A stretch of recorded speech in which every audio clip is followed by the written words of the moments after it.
Hey everybody, welcome back to the Connection Hub. Trigger warning.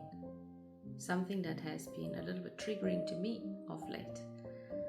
And so I thought, let's unpack it because it's not a case of it's either right or wrong, black and white type of thinking, but more so there are multiple layers to this, and maybe we can understand it from more than one perspective.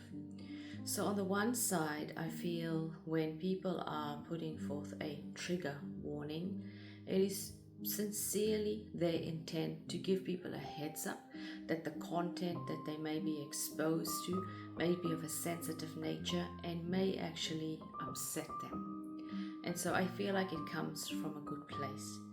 However, I feel it is quite limited in that we have, as a society, gone out and said certain topics might be triggering. But from my perspective and the way I see it, life is triggering. And there are so many things that can trigger us for various reasons. And so, if we look at it in the context of grief and having lost beings around me, I can give you 4 very real examples of my triggers that will never make it onto any form of social media to say trigger warning. My father or his memory is triggered by oranges because I held a special memory, a special connection that involved oranges. My mother, for me, is mint because she loved to have mint in a tea. Mint is in chocolate, mint is in the fresh produce aisle. So there's no trigger warning sign when I'm going into my local store to say you might get triggered by being exposed to this particular item. My dog, the one, was afraid of thunder. I can't control the natural environment or the natural elements. And the other one was afraid of flies. So anytime I see a fly, I think of her. Can you see that these are such ordinary things in life, and yet personally for me they are triggers?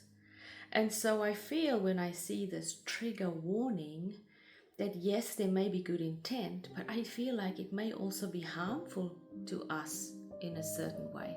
It's like we're boxing certain categories and reserving them to actually be seen as a source of trigger, whereas there's so many things in our day-to-day lives that could be triggering.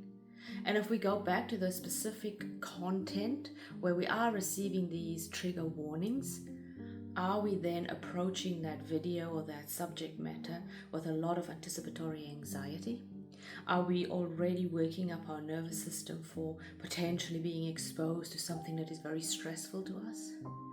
Or are we completely turning away and avoiding it and actually not getting desensitized over time by getting exposure to it and actually working through it bit by bit?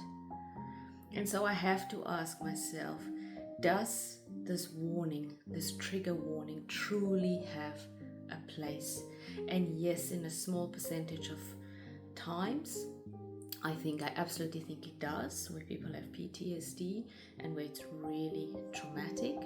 But the way in which society is using it and has adapted it, I just don't feel it is necessarily valid.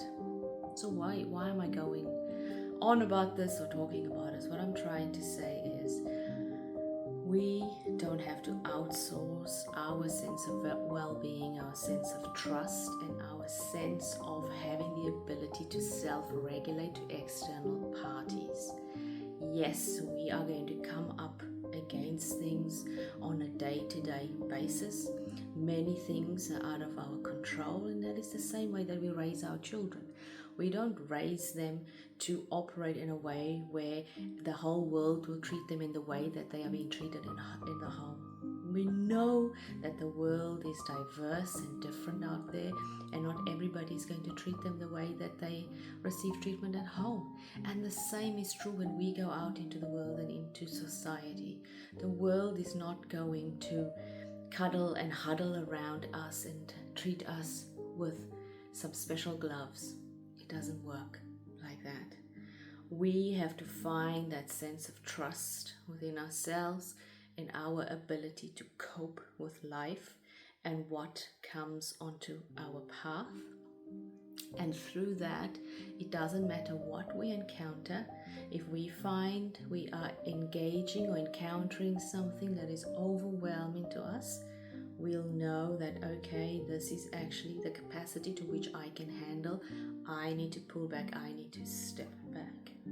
And at the same time, if it is something that is slightly uncomfortable, we can say, okay, is this an opportunity to lean in a little bit? Is this an opportunity for healing? Is this an opportunity for me to get a little bit more desensitized, so over time I can actually face this grief or trauma or discomfort that sits within my body?